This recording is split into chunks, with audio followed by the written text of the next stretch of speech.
I have been using this canister filter since May on my aquarium. It's a 110-liter aquarium, and I have installed this canister filter by Aquanature in the month of May. And उसके बाद से मैंने इसमें ना ही कोई filter change किया है, ना ही कोई क्लीनिंग करी है. एज इट इज़ जैसा मैंने फर्स्ट टाइम इंस्टॉल किया था वैसे ही इसके सारे मीडियाज़ हैं सारे. इनफैक्ट इनकी जो आप पाइप्स देख सकते हैं, कनेक्टिंग पाइप्स, ये थोड़े से काइंड ऑफ ट्रांसपेरेंट थे लेकिन अब ये ग्रीन हो चुके हैं. लेकिन इससे कोई इशू नहीं है. थोड़ा सा फ्लो रेट थोड़ा सा आई थिंक पहले से कम हुआ है. Let me just show you. So ये कुछ pipes, this one is my inlet to the canister filter and this my outlet. ये आउटलेट को मैंने एक स्प्रे बार से कनेक्ट कर दिया. सी स्प्रे बार थोड़ा सा फ्लो कम हुआ है बट ऐसा कोई बहुत ड्रास्टिक ऐसा कोई चेंज नहीं आया इसमें. It's still pretty good flow.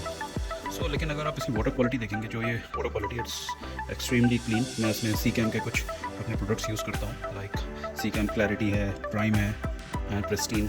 ये कुछ मैं मंथ में एक बार या फिर 20 डेज़ में जब मैं वाटर कभी चेंज करना हुआ 30 to 40% तब ऐसे यूज़ करता हूँ. तो ये आप देख सकते हैं वाटर की क्वालिटी काफ़ी अच्छी है. इनफैक्ट इसमें मतलब फिशेस भी काफ़ी ज़्यादा रहती हैं मेरे टैंक्स में. फीडिंग भी मैं थोड़ी ज़्यादा देता हूँ उनको. एंड लेकिन उसके बाद भी इसमें कोई अमोनिया बिल्डअप नहीं हो रहा है. अच्छा सा इसमें बैक्टीरिया फॉर्मेशन हो गया. तो I think the filter is pretty good and you can go with this. So this is my conclusion after using this canister filter by Aquanature after 5 months.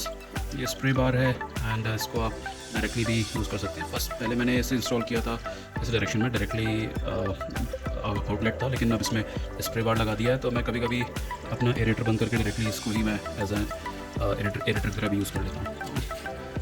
It's pretty good. अभी तक कोई issue नहीं है. And in fact इसमें zero sound है. कोई sound नहीं है इसके अंदर. अभी ये तो आपको जो थोड़ी बहुत साउंड आ रही होगी बस एरेटर की आ रही होगी.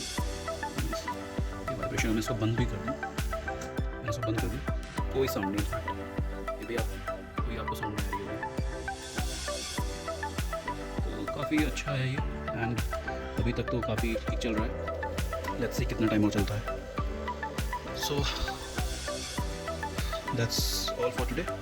किसी को क्वेरी होगा they can ask in the comment section. So मैं प्रोडक्ट्स दिखाता हूँ मैं क्या यूज़ करता हूँ. So these are all my Seachem के प्रोडक्ट्स हैं सारे मेरे. Let me also show you my plant. So this my planted tank and इसमें मैं हाइगर की लाइट यूज़ कर रहा हूँ. ये फुल स्पेक्ट्रम LED लाइट है. एंड इसमें मैंने स्टार्टिंग में एक फ़िल्टर यूज़ कर रहा था. ये RS Tranquil 3000 है. एंड मेरे पास एक और ये हैंग ऑन पड़ा हुआ था तो मैंने भी लगा दिया. ठीक है, लेकिन इन दोनों की परफॉर्मेंस तो ऐसी ही है, कोई बहुत अच्छी नहीं है.